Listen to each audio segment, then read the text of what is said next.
Hey everyone, Thyworm here, bringing you a guide on killing Kablar the Undying. Not the Act 3 version, no, the level 44 assassination boss. I will explain the entire fight to you and all its mechanics. I do realize that, as of now, some characters can one-shot this boss, but trust me, this will not always be the case. So this video will come in handy at some point.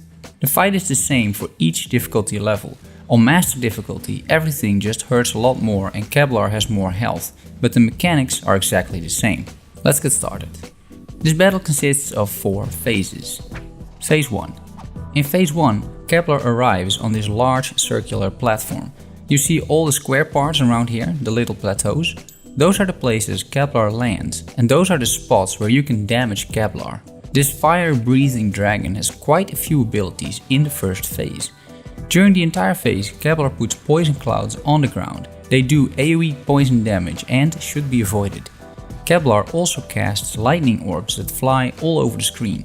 They don't do a lot of damage, so touching them briefly is not an issue. Try to avoid them, however.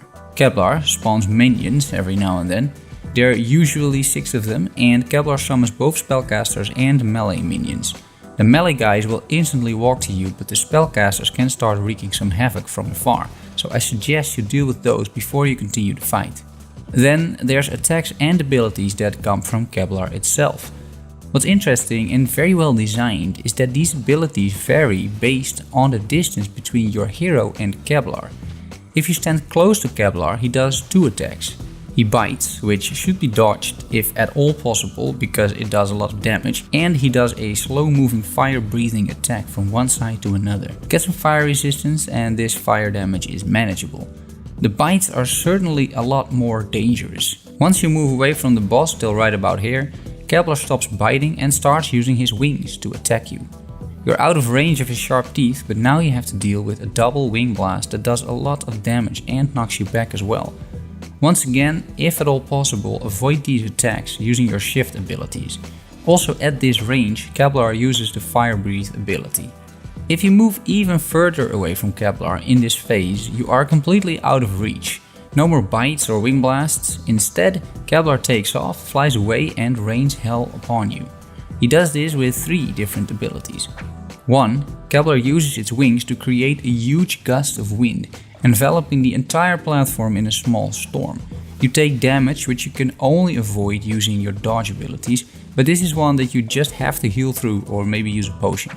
2. Kablar comes in hot and launches a bunch of fireballs in a straight line on the platform, and quickly afterwards also drops a bunch of additional fireballs on the platform.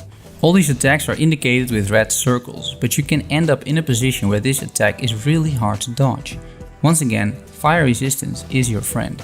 3.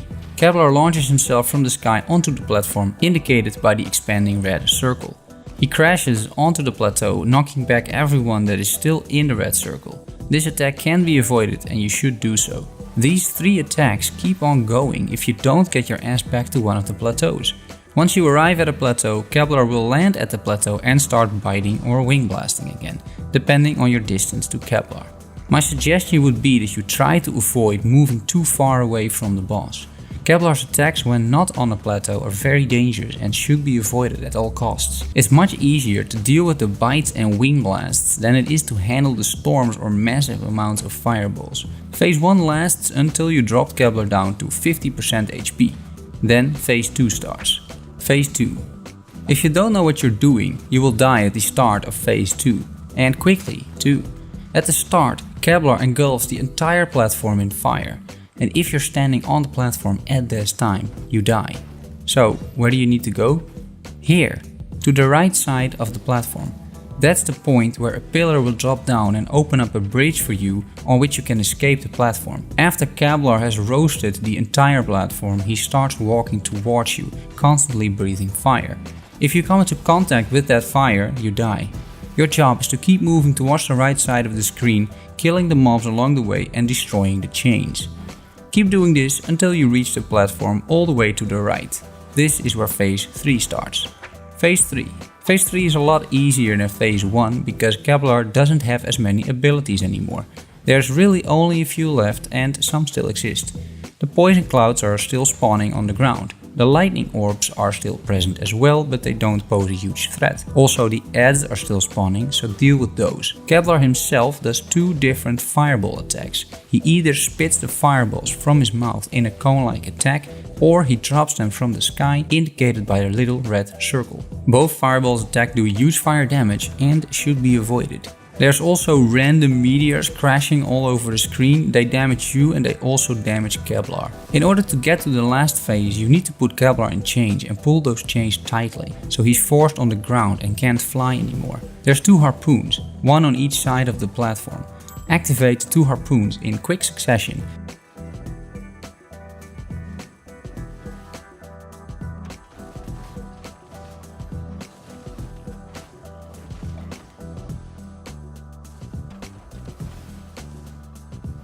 And then walk back to the circular plateau you see over there. This little plateau tightens the harpoons on Kablar. It reels in the chains. Progress is indicated by the bar in the bottom of your screen. And once the bar is full, Kablar is permanently on the ground and the final phase starts. Phase 4. Now that Kablar is chained up, this phase is a lot similar to phase 1 again. The poison, adds, lightning orbs and fireballs are all still there, and now that Kablar is almost at its end, he starts biting and wing blasting again. Biting when you're close, wing blasting when you're a bit further away. It's just a matter of avoiding the bite and the wing blast as good as you can and finish him off. And once you do, a lot of loot awaits you, both from the chest and from Kablar himself. Congratulations. And that's all for the week. Subscribe guys for more Pagan online content. I started streaming Monday, Wednesday and Friday 8 PM Central European time, so that is tonight. Join me there for more banter, chat about Pagan, requests. You're all very welcome. I'm also on Twitter @Thyworm, and last but not least, thanks so much for watching. See you next time. Bye bye.